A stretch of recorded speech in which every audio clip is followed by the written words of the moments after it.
नमस्कार मित्रों, एक बार फिर से आप सभी का स्वागत है हमारे इस चैनल में। आज की इस वीडियो में हम सभी लोग टीजीटी और पीजीटी चित्रकला की तैयारी के लिए प्रैक्टिस सेट हल करेंगे। और आज के इस प्रैक्टिस सेट में आपको 75 प्रश्न 75 प्रश्न आपको मिलेंगे, जो कि आपके एग्जाम के लिए लाभदायक सिद्ध हो सकते हैं। ये प्रैक्टिस सेट इलाहाबाद पब्लिशर चित्रकला प्रैक्टिस सेट से बनाया जा रहा है। तो चलिए आज के इस प्रैक्टिस सेट को करते हैं। और आपके कितने प्रश्न सही होते हैं कमेंट बॉक्स में ज़रूर बताइएगा। प्रश्न नंबर 51, लोथल किस नदी के किनारे बसा हुआ है? आपको बताना है कि लोथल किस नदी के किनारे बसा हुआ है। 4 विकल्प दिया गया है। तो यहाँ पे जो सही विकल्प होगा ऑप्शन ए होगा, भोगवा नदी के किनारे लोथल बसा हुआ है।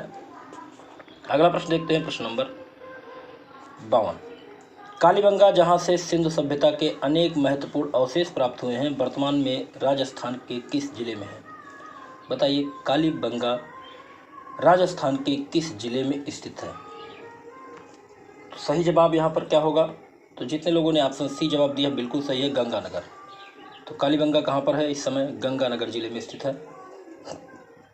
अगला प्रश्न देखते हैं, सिंधु सभ्यता का एक प्रमुख स्थल कालीबंगा के उत्खनन का कार्य करके नेतृत्व में संपन्न हुआ है। किसके नेतृत्व में संपन्न हुआ है?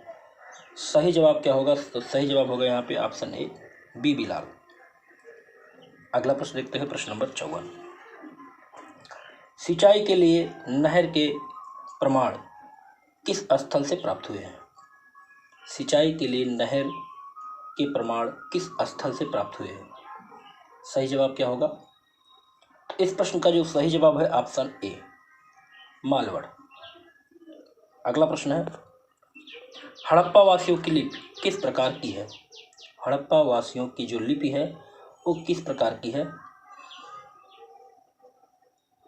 सही जवाब यहाँ पे होगा ऑप्शन सी, चित्रलेखात्मक। तो हड़प्पा वासियों की लिपि कैसी थी? चित्रलेखात्मक थी। अगला प्रश्न देखते हैं, हड़प्पा वासियों के सबसे छोटे बाट की तौल कितने के बराबर थी? तो हड़प्पा वासी जो छोटे से बाट का प्रयोग करते थे उसका तौल कितने बराबर की थी? सही जवाब यहाँ पे होगा ऑप्शन डी, 13.64 ग्राम। अगला प्रश्न देखते हैं, प्रश्न नंबर 57, प्रतीक शव विसर्जन का प्रमाण किस स्थल से प्राप्त हुआ है? प्रतीकात्मक शव विसर्जन का प्रमाण किस स्थल से प्राप्त हुआ है? सही जवाब होगा ऑप्शन ए, लोथल से। अगला प्रश्न है, लोथल से प्राप्त 17 कब्रों में से कितनी कब्रों में 2-2 व्यक्ति साथ दफनाए गए हैं? सही जवाब क्या होगा यहाँ पे? तो जितने लोगों ने ऑप्शन सी जवाब दिया है बिल्कुल सही है, 3। अगला प्रश्न देखते हैं, प्रश्न नंबर 59, सिंधवासी किस आभूषण का प्रयोग नहीं करते थे? सिंधवासी किस आभूषण का प्रयोग नहीं करते थे? तो यहाँ पे सही जवाब होगा ऑप्शन सी, भुजबंद। सॉरी, यहाँ भुजबंद नहीं होगा, निष्क होगा। सिंधवासी निष्क आभूषण का प्रयोग नहीं करते थे। चलिए अगला प्रश्न देखते हैं, प्रश्न नंबर 60, ताम्रपाषाण संस्कृत को कहा जाता है। तो ताम्रपाषाण संस्कृत को क्या कहा जाता है? तो ताम्रपाषाण संस्कृत को कहा जाता है जोरवे संस्कृत। ऑप्शन ए यहाँ पे सही होगा। अगला प्रश्न है, निम्नलिखित में से किस वस्तु से लोहे की ढलाई करने का संकेत मिलता है? सही जवाब होगा ऑप्शन ए, धातुमल। अगला प्रश्न है, भीषण अग्निकांड के प्रमाण सिंधु सभ्यता के किस स्थल से प्राप्त हुए हैं? तो भीषण अग्निकांड के प्रमाण सिंधु सभ्यता के रोजद स्थल से प्राप्त हुए हैं। ऑप्शन ए यहाँ पे सही होगा। अगला प्रश्न है, मछली पकड़ने के कांटे किस धातु से निर्मित थे? मछली पकड़ने के कांटे ताम्र धातु से निर्मित थे। यहाँ पे ऑप्शन सी, जितने लोगों ने आप जवाब दिया बिल्कुल सही है। अगला प्रश्न है, R37 नामक कब्रिस्तान किस स्थल से पाए जाते हैं? यहाँ पे सही जवाब होगा ऑप्शन सी, हड़प्पा। अगला प्रश्न है, निम्नलिखित में से किस संस्कृत को सोढ़ी संस्कृत का नाम दिया गया है? किस संस्कृत को सोढ़ी संस्कृत का नाम दिया गया है? सही जवाब होगा ऑप्शन बी, हड़प्पा पूर्व। अगला प्रश्न है, हड़प्पा के मकानों में प्रवेश द्वार होते थे। तो हड़प्पा के मकानों में जो प्रवेश द्वार होते थे बीथी की ओर, ऑप्शन ए यहाँ पे सही होगा। अगला प्रश्न है, यह कथन किसका है कि मोहनजोदड़ो व हड़प्पा सिंधु सभ्यता की दो जुड़वा राजधानी थी? सही जवाब होगा ऑप्शन सी, स्टुअर्ट पिकार्ड। ये कथन किसका है? स्टुअर्ट पिकार्ड का। अगला प्रश्न देखते हैं, प्रश्न नंबर 68, हड़प्पा संस्कृत का दक्षिणोत्तर स्थल। तो हड़प्पा संस्कृत का दक्षिणोत्तर स्थल कौन सा है? सही जवाब यहाँ पे होगा ऑप्शन सी, दाइमाबाद। अगला प्रश्न है, हड़प्पा के पतन के पश्चात क्या उदय हुआ? हड़प्पा के पतन के पश्चात उदय हुआ उपरोक्त सभी, ऑप्शन डी यहाँ पे सही होगा, कब्रिस्तान की संस्कृत, झूंगर संस्कृत, झांगर संस्कृत। अगला प्रश्न देखते हैं, प्रश्न नंबर 70, सिंधवासी अपने खेतों की सिंचाई किससे करते थे? तो सिंधवासी अपने खेतों की सिंचाई नदियों से करते थे, ऑप्शन डी यहाँ पे सही होगा। अगला प्रश्न है, सिंधवासी की गलियों की चौड़ाई कितनी थी? सिंधवासी की गलियों की चौड़ाई कितनी थी? तो सिंधवासी की गलियों की चौड़ाई जो नापी गई हो वो 3 फीट। अगला प्रश्न है, दुशाला ओढ़े योगी की मूर्ति किस खुदाई से प्राप्त हुई है? दुशाला ओढ़े योगी की मूर्ति किस खुदाई से प्राप्त हुई है? तो सही जवाब होगा ऑप्शन सी, मोहनजोदड़ो। अगला प्रश्न है, हड़प्पा में मिट्टी के बर्तनों पर सामान्यतः किस रंग का प्रयोग हुआ था? सही जवाब होगा ऑप्शन सी, लाल। अगला प्रश्न है, बहुजन हिताय बहुजन सुखाय की प्रवृत्ति से उपजे बौद्ध धर्म का प्रचार प्रसार देश विदेशों में हुआ। यह धर्म अल्प समय में क्यों लोकप्रिय हो गया? तो यहाँ पे सही जवाब क्या होगा? सही जवाब यहाँ पे होगा इस प्रश्न का ऑप्शन सी, आदर्श नेतृत्व। अगला प्रश्न देखते हैं, भारत यात्रा में कौशाम्बी में चंदन से बनी बुद्ध मूर्ति किसको मिली थी? सही जवाब होगा यहाँ पे ऑप्शन ए, हुएनसांग को। अगला प्रश्न देखते हैं, शिवजी की मूर्ति नटराज के रूप में दक्षिण के मंदिर में पाई जाने वाली बंगाल में ऐसी ही मूर्ति को क्या नाम दिया जाता है? सही जवाब होगा ऑप्शन सी, नृत्येश्वर। क्या नाम दिया गया है? नृत्येश्वर। अगला प्रश्न है, बाल कला का सर्वप्रथम प्रयोग किसने किया? बाल कला का सबसे पहले प्रयोग किसने किया? सही जवाब होगा डोरकियों ने। अगला प्रश्न है, कोरा डिरोकी कहाँ के निवासी थे? तो कोरा डिरोकी निवासी थे इटली के, ऑप्शन डी यहाँ पे सही होगा। अगला प्रश्न देखते हैं, प्रश्न नंबर 79, बाल कला में क्रियात्मक प्रवृत्ति और सौंदर्य भावना को सर्वप्रथम 1897 में किस विद्वान ने स्वीकार किया? तो यहाँ पे सही जवाब होगा ऑप्शन ए, सीजेक ने। अगला प्रश्न देखते हैं, सीजेक कहाँ के निवासी थे? सीजेक कहाँ के निवासी थे? सही जवाब होगा ऑप्शन सी, ऑस्ट्रिया के। अगला प्रश्न है, बच्चों को आगे बढ़ने दो, विकसित होने दो तथा परिपक्व होने दो, यह उक्त किस विद्वान की थी? तो ये उक्त थी सीजेक की, ऑप्शन सी यहाँ पे सही होगा।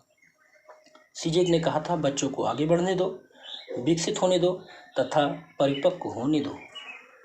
अगला प्रश्न है, ऑफ चाइल्ड्स के लेखक कौन थे? सही जवाब यहाँ पे होगा ऑप्शन डी, जेम्स सली। अगला प्रश्न देखते हैं, चाइल्ड आर्ट के लेखक कौन थे? चाइल्ड आर्ट, तो चाइल्ड आर्ट के लेखक डब्ल्यू बोयला थे। ऑप्शन ए यहाँ पे सही होगा। अगला प्रश्न है, बालक में दृश्यात्मक यथार्थ की प्रवृत्ति किस उम्र में दिखाई देती है? बालक में दृश्यात्मक यथार्थ की प्रवृत्ति किस उम्र में दिखाई देती है? सही जवाब होगा ऑप्शन ए, लगभग 9 से 10 वर्ष। अगला प्रश्न देखते हैं, प्रश्न नंबर 85। बाल कला में अभिव्यक्ति के लिए सहायक क्या होता है? तो बाल कला में अभिव्यक्ति के लिए आंतरिक प्रेरणा सहायक होता है। अगला प्रश्न है, बाल कला की सच्ची अभिव्यक्ति किसने माना? बाल कला को सच्ची अभिव्यक्ति मानने वाले विद्वान कौन थे? तो बाल कला को सच्ची अभिव्यक्ति मानने वाले विद्वान थे के जसवानी। अगला प्रश्न है, बालक की कला सुनिश्चित कलात्मक क्रिया के रूप में विकसित होती है कितने वर्षों में? तो यहाँ पे सही जवाब होगा लगभग 15 वर्षों में। ऑप्शन डी यहाँ पे सही होगा। अगला प्रश्न है, बच्चों की कला नामक पुस्तक के लेखक कौन है? बच्चों की कला नामक पुस्तक के लेखक कौन है? सही जवाब होगा ऑप्शन ए, कोरा डोरकी। तो बच्चों की कला नामक पुस्तक के लेखक हैं कोरा डोरकी। अगला प्रश्न है, जनजातियों की परंपरा से जुड़ी कलाकृतियां क्या कहलाती हैं? तो जनजातियों से जुड़ी जो परंपरा है उनकी कलाकृतियों को कहते हैं ट्राइबल आर्ट। क्या कहा जाता है? Tribal art. ऑप्शन ए यहाँ सही होगा। अगला प्रश्न है, आदिवासी लोगों के जीवन में आवश्यकताएं होती हैं। आदिवासी लोगों के जीवन में कैसी आवश्यकताएं होती हैं? सही जवाब होगा ऑप्शन बी, सीमित। अगला प्रश्न है, भील, मीणा व गिरासिया आदि जनजातियां किस प्रदेश में प्रमुख रूप से निवास करती हैं? सही जवाब होगा ऑप्शन बी, राजस्थान में। अगला प्रश्न है, मिट्टी के बर्तनों पर विभिन्न प्रकार की चित्रकारियों के प्रमाण मिलते हैं। तो मिट्टी के बर्तनों पर विभिन्न प्रकार के जो प्रमाण मिलते हैं वो टोडा जनजातियों में मिलते हैं। ऑप्शन सी यहाँ पे सही होगा। अगला प्रश्न है, प्रश्न नंबर 93। सिर का पहनावा तथा सींगों को चित्रित करने का प्रचलन किस जनजाति में है? सही जवाब यहाँ पे क्या होगा? तो जितने लोगों ने ऑप्शन डी जवाब दिया है बिल्कुल सही है, माड़िया। अगला प्रश्न है, कुछ जनजातियों में कंघियां बनाने की प्रथा है। कंघी किसका प्रतीक माना जाता है? तो कंघी जो प्रतीक माना जाता है जनजातियों में वो प्रतीक माना जाता है प्रेम का। ऑप्शन बी यहाँ पे सही होगा। अगला प्रश्न है, व्याधि के कारण बनी आकृतियों को क्या कहा जाता है? व्याधि के कारण बनी आकृतियों को ओका नोका कहा जाता है। ऑप्शन ए यहाँ पे सही होगा। अगला प्रश्न देखते हैं, डोली पर चित्रकारी व सजावट किस जनजातियों कला का जीता जाता प्रमाण है? सही जवाब क्या होगा? ऑप्शन ए सही होगा, संथाल। अगला प्रश्न है, आदिवासी गांवों की सीमा पर लगाए जाने वाले चिन्ह क्या कहलाते हैं? सही जवाब होगा ऑप्शन डी, गढ़ चिन्ह। अगला प्रश्न है, किस जनजाति के लोगों की चित्रकारी में यथार्थता की झलक दिखाई देती है? तो यथार्थता की झलक जो दिखाई देती है वो नागा जनजातियों में। अगला प्रश्न देखते हैं, औरंगजेब ने दक्षिण में जिन 2 राज्यों को विजय किया था वह कौन से थे? तो उजय राज्य थे बीजापुर एवं गोलकुंडा। ऑप्शन सी यहाँ पे सही होगा। अगला प्रश्न देखते हैं, सर्वाधिक हिंदू अधिकारियों को नियुक्त करने वाला मुगल सम्राट कौन था?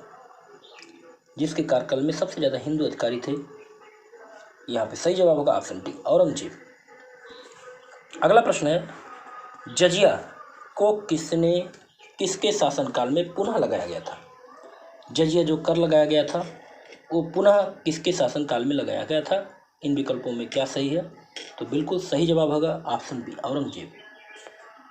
अगला प्रश्न है, चित्रकला की मुगल शैली का प्रारंभ किसने किया था? तो चित्रकला की मुगल शैली का प्रारंभ करने वाले थे हुमायूं, ऑप्शन बी यहाँ पे सही होगा। अगला प्रश्न है, बिहू नृत्य किस जनजातियों का प्रमुख लोकप्रिय नृत्य है? तो बिहू जो है असम की जनजातियों का लोकप्रिय नृत्य है।